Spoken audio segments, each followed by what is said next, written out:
All right, so let me get back to my share. We're good to go. We're live on YouTube now. You're welcome to share it on your WhatsApp, share it in your email, share it on social media. Let's get a conversation happening. It's not just for the 28 of us on the call. It's for the community. And it's not just for 30 minutes. This conversation has to be happening ongoing in our community. Okay, so what I've decided to do, I was telling the team earlier tonight that normally this is a 4-hour conversation, and wanting to condense it in 30 minutes was really challenging for me. And especially I want to keep it really interactive as well. So I'm hoping that I'm trying my best here. So let me know. I want to start with this. I've tried to put a lot of visuals here on the screen just to start getting your mind, the wheels turning here. Okay, so the vision here, the vision is seeing what is possible in our organization and people. That's always what we have in the background. When we're having events, when we came up with Caribbean Heritage Month, when we formed the chamber, when we formed the parents organization, that is always on our mind, right? What is it that we want? What is possible for our organization and our people? So I want to get right into this because this is a huge foundational pillar at our organizations and anything that comes out of it, including tonight's meetup. Anything that comes out, it's always premised on this idea of the Pygmalion Effect, AKA the self-fulfilling prophecy. Is anybody familiar with this philosophy? And if you are, you're welcome to unmute and share what it is that you know about this idea.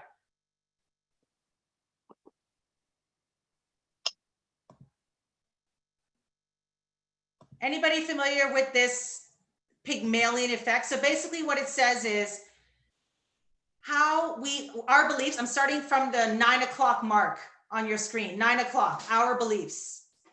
Okay, so basically the idea is that based on what we believe about ourselves, that will influence our actions toward other people, right? Now, from our actions toward other people, that will impact what others believe about us. How we act towards people will impact what they believe about us. I'm at the 3 o'clock mark. What they believe about us will now cause us, it will now determine how we act towards other people. That's the cyclical effect. It starts with our beliefs about ourselves. I'm going to say it again. What we believe about ourselves will influence how people treat us. And how they treat us now will impact how we feel about ourselves. And then how we feel about ourselves now, again, will now impact how we treat others. That's the cycle of our connection to other people. Do you agree or disagree with that philosophy or that idea? Anyone can unmute and share. I agree with that. Is it almost stating that like it's almost a projection, like your projection of your beliefs about yourself to others is what starts this whole cyclical cycle? Right, Candy, thank you. Anybody else? I saw Oliver giving a thumbs up. Did you want to share something, Oliver? Oh, this is too deep. Oh no, because when you're going through it, there's so many different things you can tie this to. And for those who know me, it's all about home and kids. So I kind of go back to what we believe when we are true understanding of ourselves, and we're gonna pass that down to our kids.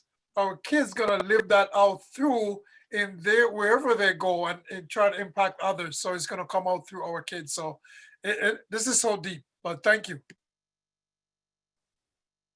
Yes, it is deep. Thank you, Oliver. Anybody else want to share? And that includes your children too, right? Like in the 12 o'clock mark where it says our actions towards others, that includes your own family, right? Not just outside of your family. That includes your children, it includes your family, your sisters, your brothers, your parents. What you believe about yourself, like Candy said, it projects onto other people. Your children or your coworkers, it will project. And based on that projection, they are now treating you a certain way, good or bad. They are going to treat you a certain way based on what you're projecting out. Does anybody want to share what are you thinking about this idea about how we interact with others?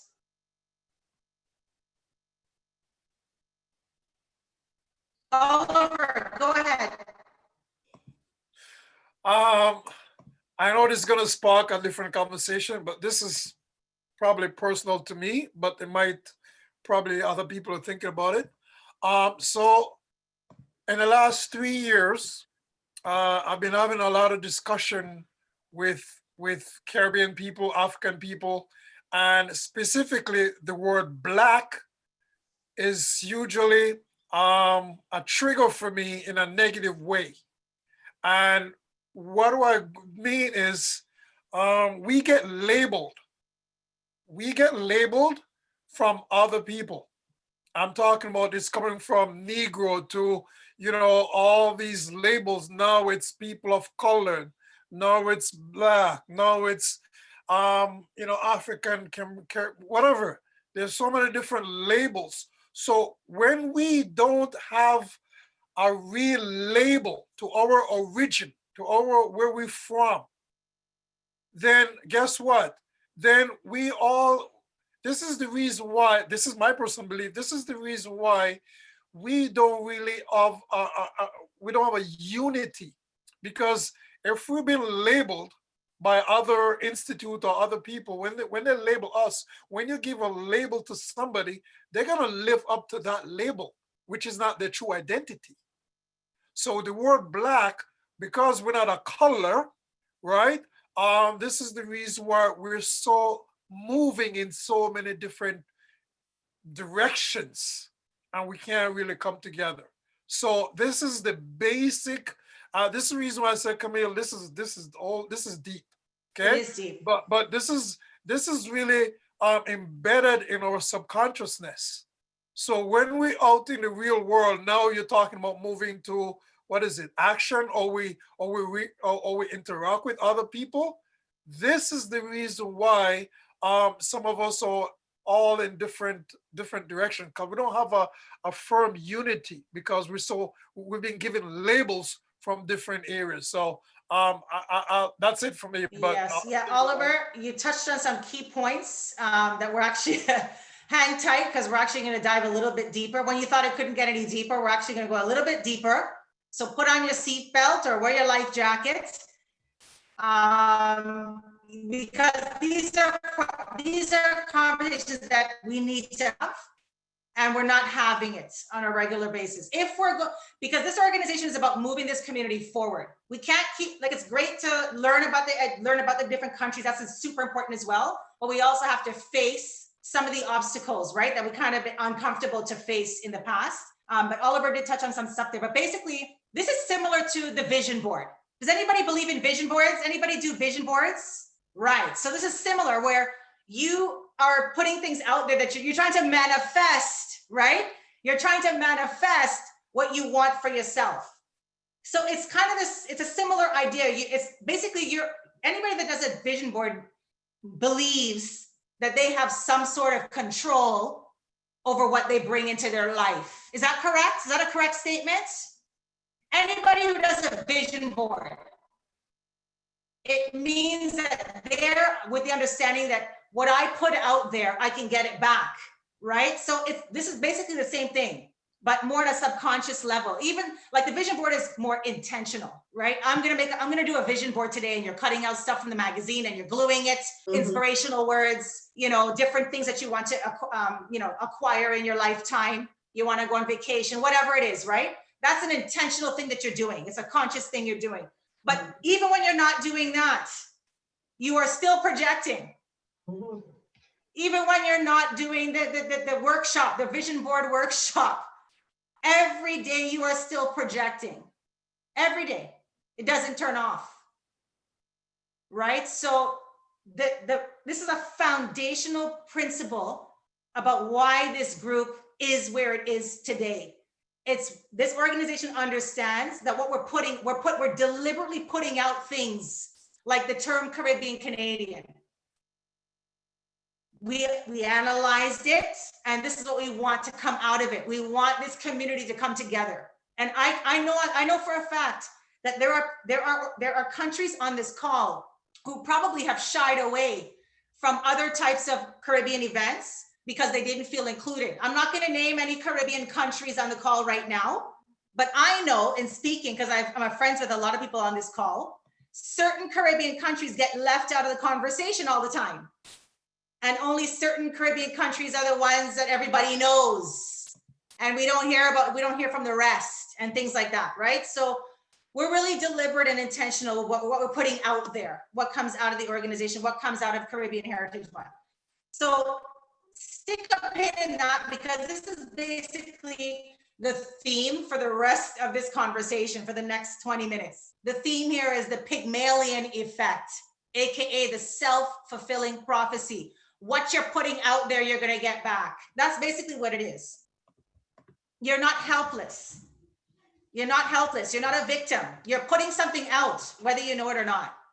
The same old thinking produces the same old results. Does everybody agree with that, or anybody want to add to that? The same old thinking produces the same old results. Anybody want to add? You can unmute. Yeah, Camille, it's Amanda. When we talk about the self-fulfilling prophecy, we a lot of the times we talk about learned helplessness, because learned helplessness is something that you can manifest as well. So if you are continuously believing that you can't do something, or you're unable to do it for whatever reason, let's say you once did really bad on a math test, and now you continue to think that because you don't try, you always are going to be bad at math. That sense of learned helplessness is what we develop, and then it goes the same old thinking, the same old results. So even though we can use the self-fulfilling prophecy as a way to achieve goals, it can also be really dangerous for learned helplessness, and this picture is exactly why. And that's all I want to say. Thank you, Amanda. Anybody else want to add to that? Same old thinking, same old results. Sorry, Oliver, one sec. Let me see if anybody else is raising their hand, and then I'll get back to Oliver. Anybody want to add to that? Is Kayla's hand up, or it was there from earlier today? Okay, I'm not seeing anybody. Go ahead, Oliver. I was just gonna read Jadine's in the chat. She said, "Your thoughts become your belief." Yes. Yeah. Thank you, Judine. Yes, thank you. Okay, so we're moving on. So everybody's in agreement with that. The same old thinking, same old results. Where do you stand on accountability? So that's another huge pillar, a huge foundational principle is taking accountability, right? So you can either be the victim or you can be accountable.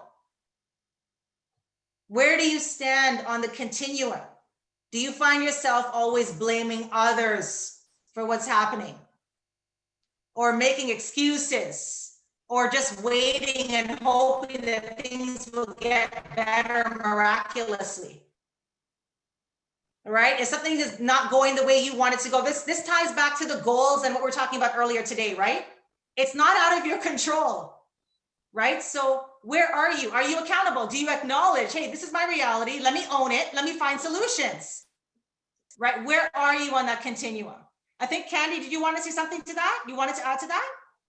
Yeah, I was gonna say I'm noticing now lately a shift with a lot of like the younger generation. They're trying to break the trauma of being the victim in every circumstance. They're trying to break that generational trauma of why me, oh, so and so put bad eye on me and like da da da. So I think we're making the shift towards accountability now. It's actually really good to see. Yes. Mm-hmm. Anybody else? Kamini, go ahead. Yeah. I think it's just from my own experience too, like seeing, how a lot of the older generations, how they kind of communicate with each other, and these sort of, these microaggressions, these small things, just in the way that we kind of talk to each other about how we shift accountability, we shift blame. I see it manifest differently in different people. And I've seen it manifest in myself is that I have a lot less compassion for people now that, that play a victim, because I've seen that so often where people just, they just sit down, they pout, and they're like, I can't do anything about the situation. I see that, and I'm like, well, I can't, doesn't compute to me. Like, I have no compassion for people like that can't lift themselves out of, of that sort of mentality. And I know that me being less compassionate is not a great thing, but it does. And I am working on it, and I'm able to recognize, where that comes from, and seeing how that has played a part with me now, looking at other people and seeing where they are on this spectrum of victim and accountable. Yes, thank you, Kamini. And Oliver saying old minds can't open new doors. Or was that Judine? Old minds can't open new doors. That was Oliver. Yeah.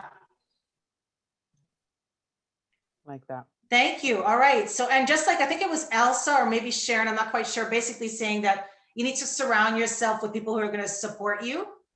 Because it's like what Kamini was saying, not everybody is as strong as Kamini is. There are people who are still in the victim mentality. Yeah. But it's important that we kind of help each other out, right? That's the reason why we have this community, right? So I totally get it, that it's a work in progress, right? And even if you're the strongest person, there are going to be times where you're thinking, why me? Not even the strongest person will have those moments, right? We're human beings. We're not perfect. The goal here is to just work on it. That's the goal. All we want is an effort to be, to working towards this and bettering yourself, bettering the community. Here's the accountability ladder. Okay, so it all, again, where you're powerless, like what Kamini was saying, is where you're unaware, you're blaming others, you're making excuses, or you're waiting and you're hoping and you're praying, right? And then on the other side is when you become actually powerful and in control of your own life, is when you start owning it, finding solutions and moving on. Like, you don't dwell on it forever. It's not the end of the world, right? And you start to pick up yourself. Who said that? Somebody else said that. Pick up yourself and I think it was Beverly, dust yourself off and move on, or was it Angela? Yeah. So Ingrid, yes, thank you. Yeah. Okay, so can I have a volunteer to read this quote?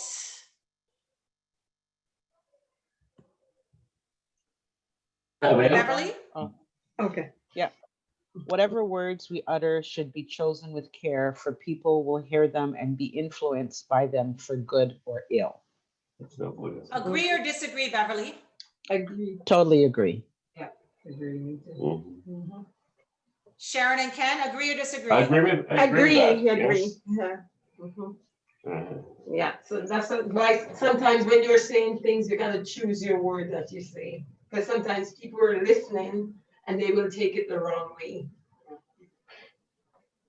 Powerful. When you have kids, powerful. You love our words. So speaking of words, Oliver kind of alluded to it earlier, right? Where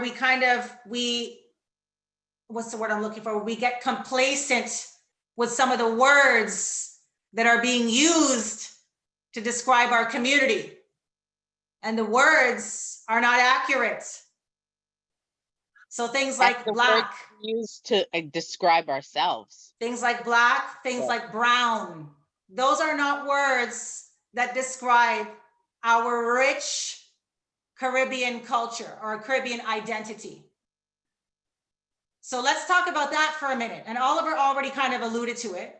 It's a big problem in our community that we're using other words, race-based, racially based words that are not, it has no place in Caribbean culture, in the Caribbean narrative, in the Caribbean heritage. Let's talk about that. Are there pros for using race-based words to define our community? Are there pros with that?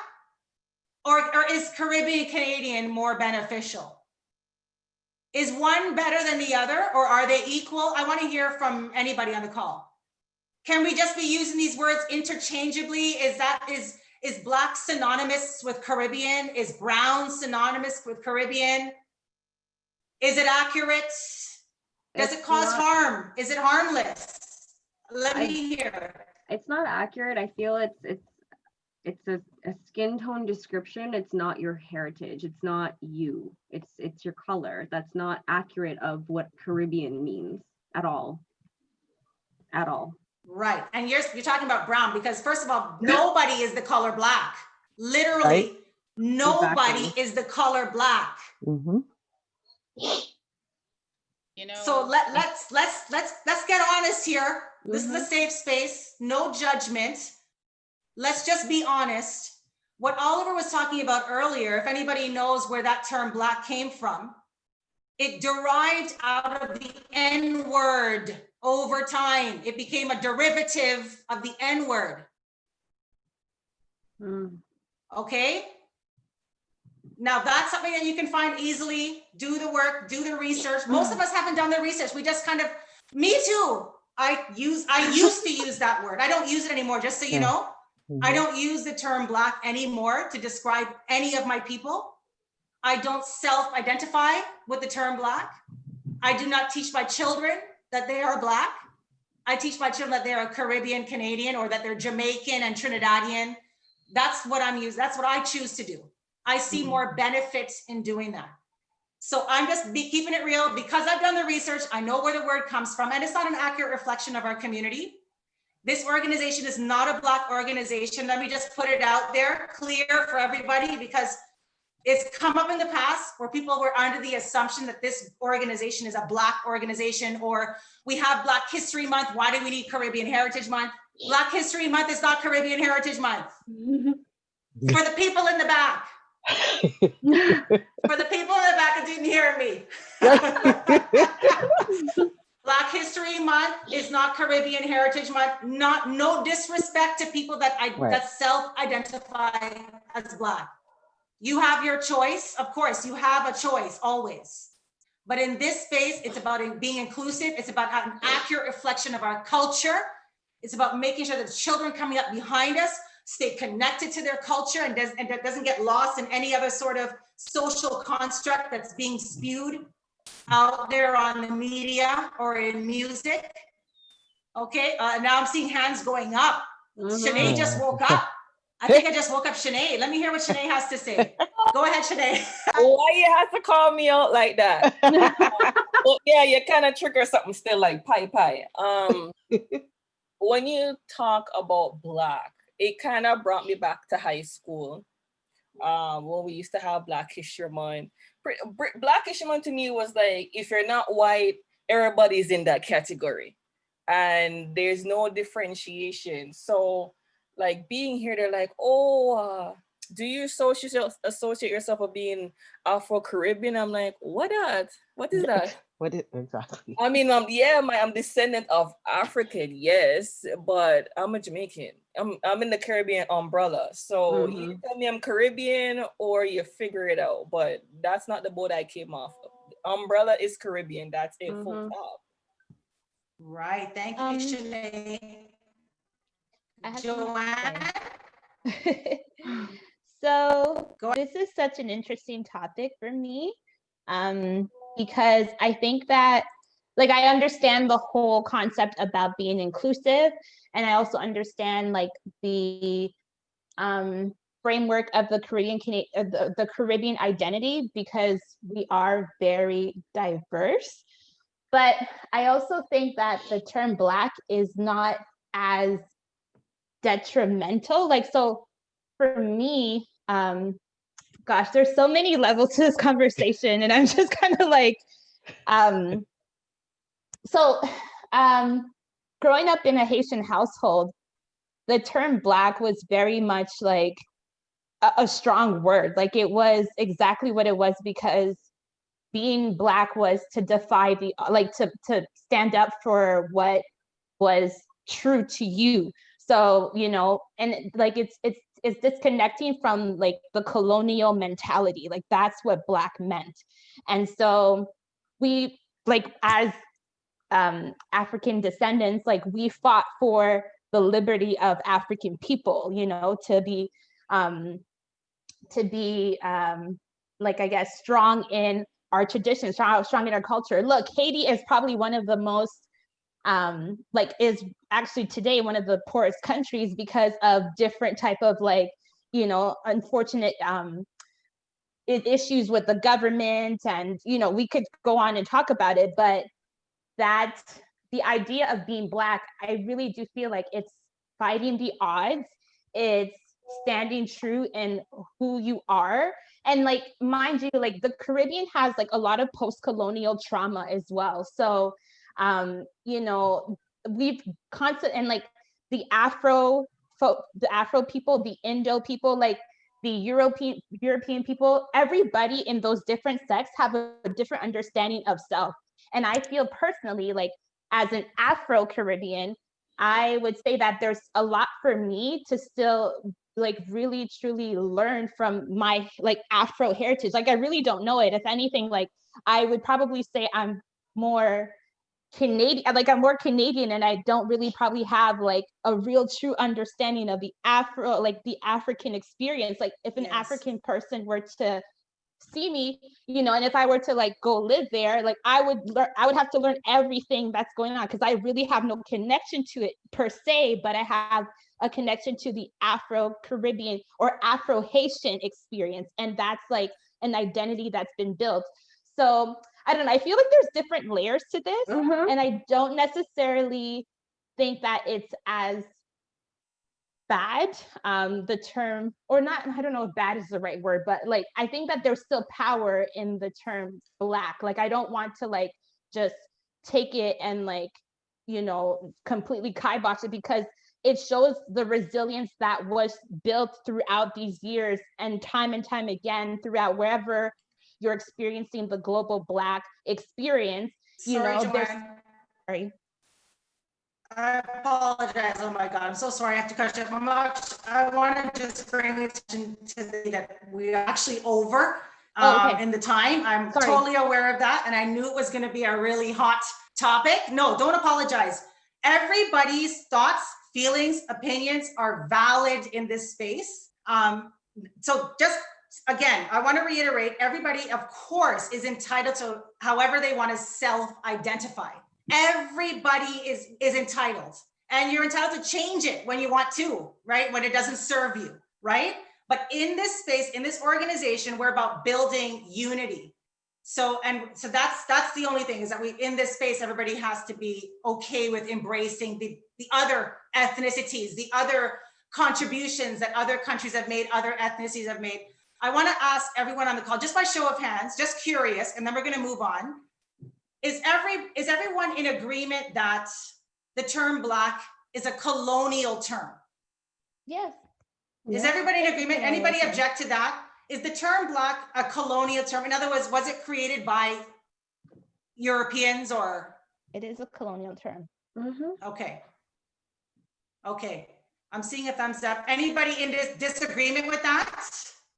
Okay, so in this space, we're actively trying not to subscribe to colonial terms in this group. That's another, we're trying to, if we don't believe in colonialism, if we rebuke it, then we have to rebuke the vocabulary as much as we can as well. So anyway, so moving on, this is seriously, I don't know how we're gonna do this we're already past the 30-minute mark. It's normally 4 hours, and 4 hours, we're not finished. Still, yeah. So we gotta do this in chunks. Can I ask the meetups team to look at the waiting room? There's somebody there waiting. Okay, so moving on, you are what you manifest. Is everybody in agreement with that? You are what you manifest. Okay, I'm not seeing anybody objecting to that. Okay, what about this? You are being presented with two choices, evolve or repeat. I always say, if you do not learn from history, you will repeat it. You are doomed to repeat it. Anybody have something different than what Candy just said? Very true, Candy. Yeah, it's very true. Everybody in agreement with that. You have two choices, and that's what we're doing with Caribbean Heritage Month. We're looking for ways to evolve the mindset, evolve how we interact with each other, evolve how we think of ourselves, because just like what Oliver said, what you think about yourself that's what you're going to get in return, right? So if we're coming all discombobulated and disconnected, then that's what this community is projecting out there. If we're coming across like we don't have it together, that is what is projecting out there. And then we get back a certain, behaviors toward us. And then we want to blame them for the way they treat us.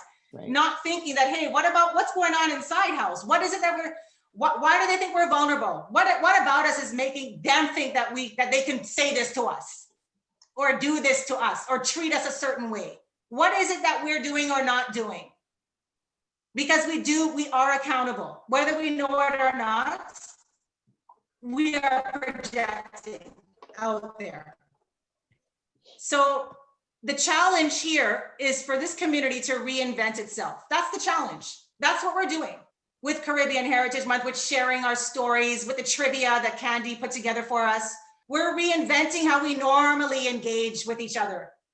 We're reinventing how we identify so that it's more inclusive. So it's actually a really huge thing that we're doing here. And I know that sometimes we don't really think about it. I know Amanda always says it, right? That she's so grateful that she's in this group and she feels like she belongs in this group, as she should. And as all of you should, whether you're members or not. I hope that you feel comfortable in this space. But yeah, that's what we're doing here, is that we're reinventing how we normally engage with each other. All right, so that's, go ahead, Beverly. What I just wanted to say, this organization, it's like you said, it's in the language. So if we are all capturing, the Caribbean Canadian identity, then, when you're outside of this environment and you're in your own worlds and you hear somebody say Black, like it piques your head a little bit. And you're kind of like, oh, wait a minute. No, that's not the right phrase we should be using. And then I think too, that also lends an opportunity to be able to educate the person that you're speaking with. This is how I identify myself. Yes, I'm aware I'm Black, whatever that means, but the term is Caribbean Canadian. Because I think if that word starts to get out there, it's just going to continue, and it's got to start from somebody. So why not start from us and take it further? And then that might open up more dialogue. That might, that whole thing. So that's all I wanted to say. Thank you, Beverly. And that goes, okay, let me see if I can give an example here. Let's suppose I'm going to pick on, I shouldn't say pick, but I'm going to mention, let's say the white Bermudians. Okay, there's none on the call right now, so I'm not making anybody feel uncomfortable right now. I hope not. I'm just using it for an example, okay? Let's suppose this whole conversation was just talking about the white Bermudians experience. Would you not feel excluded from the conversation? Let's suppose I was a white Bermudian and all I did on this conversation was talking about my experience as a white Bermudian. Everybody on this call would feel excluded, right? Or, their story doesn't matter. So that's what I'm saying. We don't want to be promoting one race or another, one ethnicity or another, not in this space. Of course, in your own lives, you can identify as how you want. You're entitled to do that. But in these spaces, we're looking for ways to connect, right? And bring as many people in on the conversation. Or if I made this a Trinidadian thing, and meanwhile, there's Antigua on the call, right? And I'm just talking about Trinidad the whole time. Everybody else is feeling excluded. So we have to actively take steps. I know we say it a lot that we need to be like more unified and we need to come together as people, but we're not actually putting those words into practice on a day-to-day basis. We're not, or not enough, right? So anyway, that was really brief, and it still wasn't brief because I went over my 30 minutes. We'll do it a little bit of time because it's an exercise. This is not a normal conversation that we're having in our community. It's an exercise. And all I ask is you be open to the conversation and just be, accepting of other people's experience, accepting of other people's feelings and thoughts and their perspectives, and then we'll get there. But dialogue is the main thing. So that being said, that ends the progressive dialogues. and then progressive dialogues in the Caribbean Canadian community. Until next time, I want to then pass the floor to Desreen, who's doing poetry, a poetry activity, Caribbean poetry. Is Desreen here, or is it Elena? Maybe it's I'm here. I'm here. Oh, hi, Desreen. Hi. How's everyone? That was some deep conversation. I'm loving it. We actually, and maybe I'll let Elena introduce this little piece. In terms of the conversation and something that Camille said, we have a little surprise that actually flows right in line with that. But what I want to do first is to talk about our book club. So our book club was formed out of